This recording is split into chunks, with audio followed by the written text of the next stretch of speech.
ಕೋಟಿ ದೆಸೆಯುಸಿರುಗಳು, ಕೋಟಿ ರಸಧಾವಿಗಳು, ಕೋಟಿ ಹೃದಯದ ಹೋಹೋ ಹಾಹಾಕಾರಗಳು, ಕೂಟ ಕೂಡಿ ಹೂವಂತರಿಕ್ಷದಲ್ಲಿ ನೀನದರಿನ್ ಓಟ ಓಡುವುದೆತ್ತ ಮಂಕುತಿಮ್ಮ.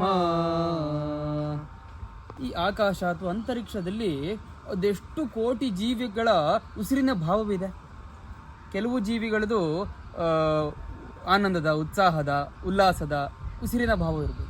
ಆದರೆ ಕೆಲವು ಜೀವಿಗಳದು ಬೇಸತ್ತ, ಒಂಥರ ದುಃಖದ, ನೋವಿನ ಉಸಿರಿನ ಭಾವ ಇರ್ಬೋದು. ಒಟ್ಟಿನಲ್ಲಿ ಎಲ್ಲ ಉಸಿರಿನ ಭಾವವೂ ಇಲ್ಲಿ ತುಂಬಿಕೊಂಡಿದೆ. ಹಾಗೆ ಎಷ್ಟು ಕೋಟ್ಯಾಂತರ ವಸ್ತುಗಳ ರಸಗಳು ಆವಿಯಾಗಿ ಹೋಗಿರ್ಬೋದು ಇಲ್ಲಿ.